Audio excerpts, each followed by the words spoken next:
Уважаемые коллеги, я рад приветствовать в нашей студии замечательного человека. Чтобы это понять, мне хватило с Исмаилом Алиевичем примерно 5 минут общения. Руслан Курбанов.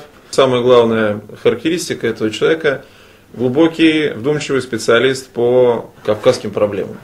Спасибо. Поэтому, Руслан, я бы предложил вам сегодня несколько необычную беседу, во второй части которой журналисты, присутствующие здесь, могут задать вам вопросы. Ну, а нам с вами организовать такой обмен мнениями по темам, которые, что меня очень порадовало, вынесены у вас на визитке. Кавказ, традиция и модернизация.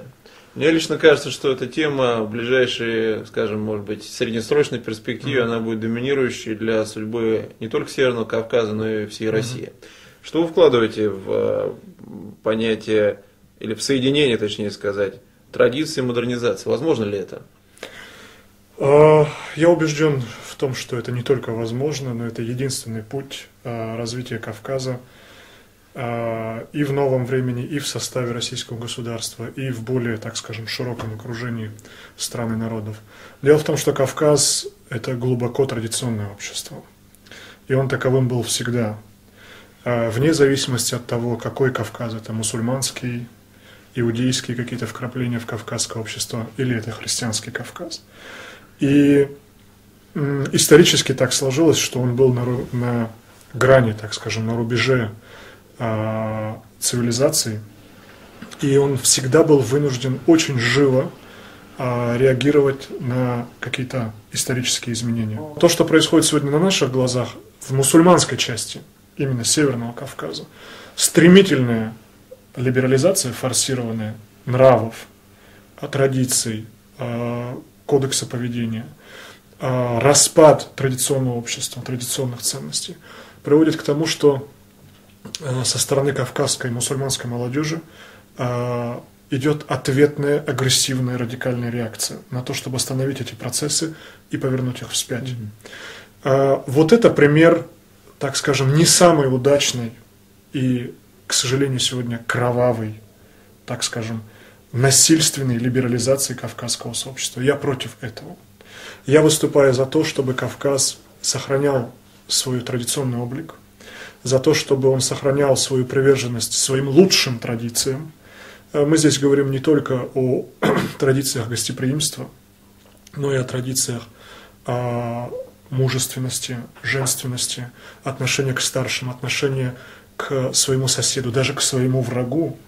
К сожалению, эти традиции сегодня утрачены Кавказом. Если мы будем сравнивать Кавказскую войну XIX века и то, что сегодня вот это кровавое месиво, которое мы видим на Кавказе, это небо и земля.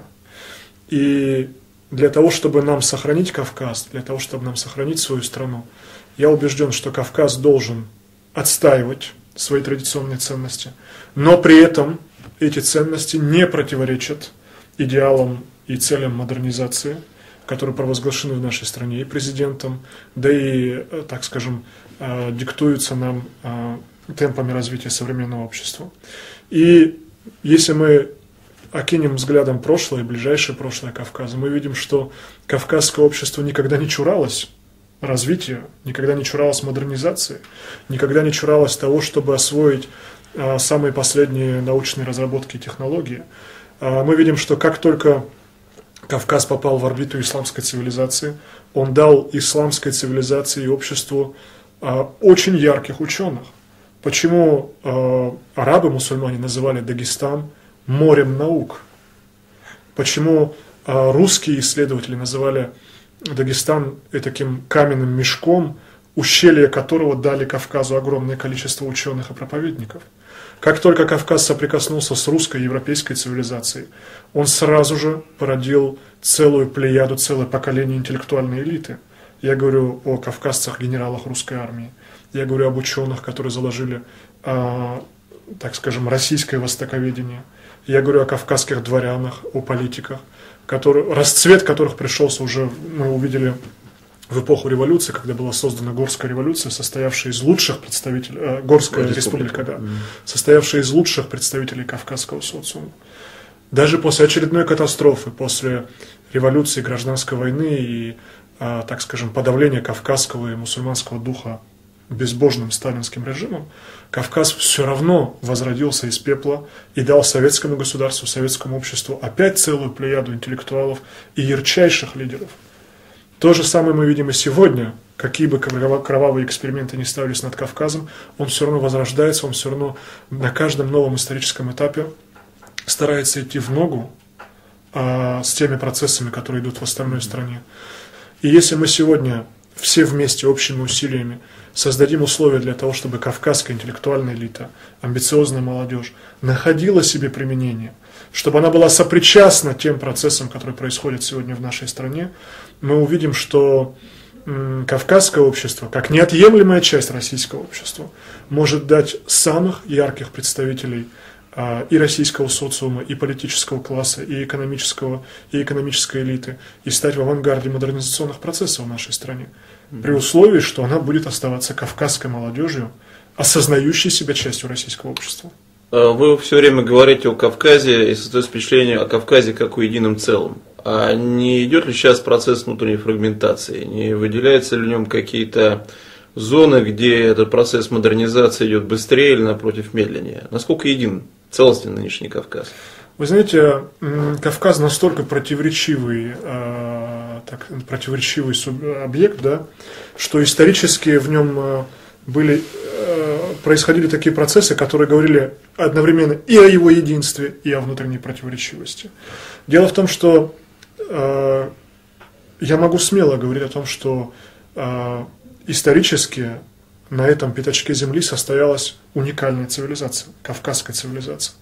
Но тем не менее Кавказ никогда не был однородным. Даже одна республика никогда не была однородной. Взять хотя бы, к примеру, Дагестан. Уникальный уголок земли, где огромное количество народов, более 40, где огромное количество религий, практически все монотеистические религии, да и другие религии, там зороастризм, какие-то остатки языческих культов до сих пор сохранились в Дагестане. Я уже не говорю о том, что даже мусульманская традиция никогда не была однородной в Дагестане. Там огромное количество школ, направлений и так далее. И если мы возьмем Западный Кавказ, Восточный Кавказ, мы видим огромную разницу между ними. И даже внутри одного народа идут такие процессы, которые говорят о внутренних противоречиях. Но тем не менее, так скажем, общая рамка цивилизационная, культурная, смысловая, духовная у Северного Кавказа, несмотря на конфессиональные языковые отличия, она все-таки существует. Все-таки каждый кавказец, вне зависимости от того, будь он абхаз, адык, карачаевец или дагестанец, там, лезгин, чеченец, он все равно ощущает себя в первую очередь кавказцем. Он ощущает эту общность ценностную, духовную, историческую. И в то же самое время в каждом ауле, в каждом районе происходят свои уникальные процессы. Допустим, то, что происходит на наших глазах в Чечне, сегодня в корне отличается от того, что происходит даже в братской Ингушетии. Почему Юнусбек Евкуров не может повторить то, что сделал Рамзан Кадыров, вывести из леса боевиков? Да потому что ситуация в двух братских республиках в корне отличается. Почему сегодня при всем желании кавказской молодежи получить такого президента, как Рамзан Кадыров в Дагестане, это невозможно? И мы не увидим появления дагестанского Рамзана Кадырова. Потому что, опять-таки, в двух соседних республиках, несмотря на то, что в Дагестане и проживает огромная чеченская диаспора, и несмотря на то, что Дагестан исторически был близок к Чечне, и даже они бились в одном ритме долгое время, в Дагестане реализация подобного проекта невозможна. И даже процессы деисламизации, которые мы наблюдаем в Дагестане, так скажем, в Южном Дагестане, в Северном Дагестане, и процессы деисламизации, которые протекают на Западном Кавказе, в Адыгее, они совершенно в корне отличаются друг от друга. Вот, поэтому, когда мы смотрим на Кавказ как на единое духовное, культурное, смысловую целостность, мы, тем не менее, должны при ближайшем рассмотрении, при ближайшем приближении понимать, что за каждым из народов, за каждым из аулов кроется своя уникальная политическая, социальная, культурная история. И подходить к каждому из процессов, к каждому из явлений очень осторожно и предельно внимательно.